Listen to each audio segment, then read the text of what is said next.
Assalamualaikum Sobat Islam Trending, semoga kita semua diberi kesehatan dan rezeki yang melimpah. Kali ini kita akan menceritakan kisah tentang Abu Nawas.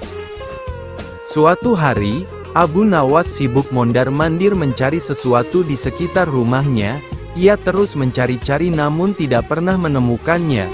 Waktu pun terus berjalan hingga sudah setengah hari ia mencari karena sudah terlalu lama mencari namun belum menemukan. Akhirnya banyak di antara tetangga-tetangganya yang bertanya-tanya padanya karena penasaran. Mereka pun banyak yang ikut bergabung untuk membantu Abu Nawas. "Hai Abu Nawas, apakah yang sedang engkau lakukan?" tanya seorang tetangga. "Mencari cincin," jawab Abu Nawas santai.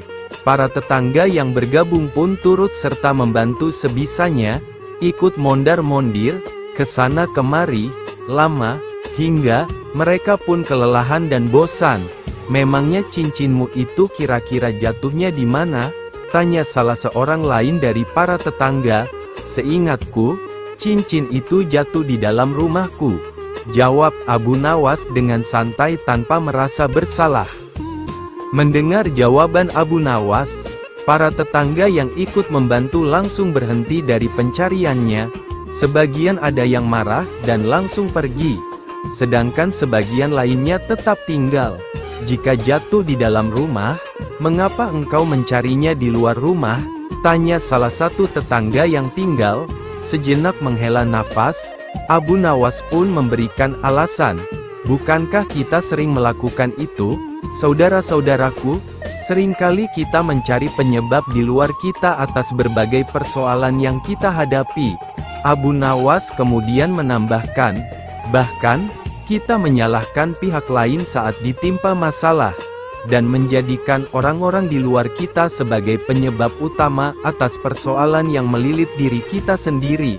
Sama dengan catatan sama dengan semoga kisah di atas dapat kita ambil pelajarannya." Suatu hari Abu Nawas diundang Baginda Raja Harun ar-Rasyid ke istana seperti biasanya untuk berbincang-bincang dan mendengarkan pendapat dan juga nasihat dari Abu Nawas. Sesampai di istana, Abu Nawas dijamu dengan makanan dan setelah itu diajak ke pendapa Baginda Raja untuk berbincang-bincang. Seperti biasa dalam perbincangan itu Baginda Raja banyak melontarkan berbagai pertanyaan termasuk pertanyaan yang akan menjebak Abu Nawas. Namun seperti biasanya juga Abu Nawas selalu lolos dari jebakan sang Baginda tersebut dan hanya membuat beliau malu atas jawaban Abu Nawas. Merasa tidak ingin dipermalukan lebih jauh oleh Abu Nawas, Baginda pun mengajak Abu Nawas ke taman di depan istana dan menantang kecakapan Abu Nawas dalam berpanah. Sesampai di taman, Baginda berkata, "Wahai Abu Nawas, di hadapan prajuritku tunjukkanlah keahlianmu dalam memanah. Jika engkau berhasil mengenai sasaran maka hadiah akan menantimu. Akan tetapi jika engkau gagal maka penjara yang akan menantimu." Meski sedikit risau mendengar perintah Baginda yang bertujuan menjebaknya, Abu Nawas tetap memperlihatkan sikap santai dan menerima tantangan Baginda Raja. Ia pun mulai mengambil busur beserta 3 anak panahnya sambil memikirkan jalan keluar jika ia nanti gagal mengenai sasaran karena ia memang jarang memanah. Abu Nawas pun mulai menarik busurnya dan menembakkan panahnya ke sasaran. Sayangnya anak panahnya meleset jauh dari sasaran. Baginda pun tidak bisa menahan tawanya, sedangkan untuk menutupi kelemahannya, Abu Nawas langsung memberi alasan, "Dari pengamatan hamba, yang tadi itu adalah gaya memanah para makelar tanah." "Wahai Baginda," ujar Abu Nawas sesaat kemudian ia kembali membidik panahnya ke sasaran. Namun ia gagal lagi, ia pun kembali berkilah. "Kalau yang ini paduka gaya juragan tanah," kata Abu Nawas menutupi kelemahannya yang kedua. Selanjutnya untuk ketiga kalinya Abu Nawas kembali membidik panahnya ke sasaran sambil berharap-harap cemas dan dalam hati terus berdoa. Entah kenapa kali ini nasib baik datang padanya. Anak panah Abu Nawas mengenai tepat sasaran. Nah yang ini baru gaya Abu Nawas memanah. hamba pun menunggu hadiah yang Paduka janjikan, kata Abu Nawas gembira. Baginda pun tidak bisa menahan tawanya. Sesuai yang dijanjikan, Baginda memberikan hadiah kepada Abu Nawas. Ia pun langsung mohon diri kembali kepada keluarganya. Suatu ketika sepulangnya dari ibadah haji, Baginda Harun al-Rasyid mengundang Abu Nawas yang sudah lama tidak berjumpa ke istana. Baginda memerintahkan beberapa prajuritnya untuk menjemput Abu Nawas untuk dihadapkan ke istana. Sesampai di istana, Baginda langsung menyambut Abu Nawas dan mengajaknya ke pendapa untuk berbincang-bincang sambil minum teh.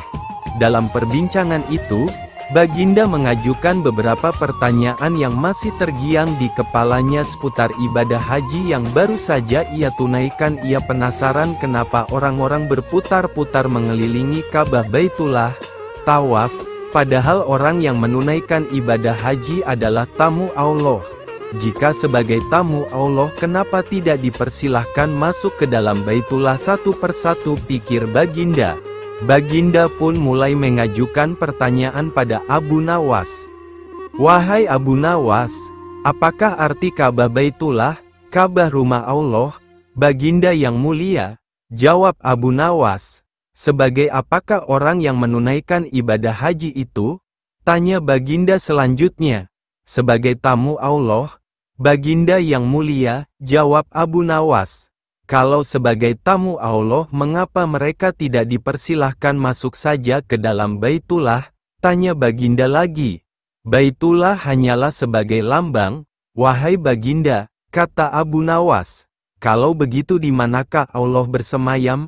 Tanya Baginda ingin tahu. Di dalam hati orang mukmin, jawab Abu Nawas. Karena tidak ada suatu ruang yang bagaimanapun luasnya mampu menampung zat Allah kecuali hati orang mukmin. Qalbu mukmin Baitullah, hati orang mukmin adalah rumah Allah.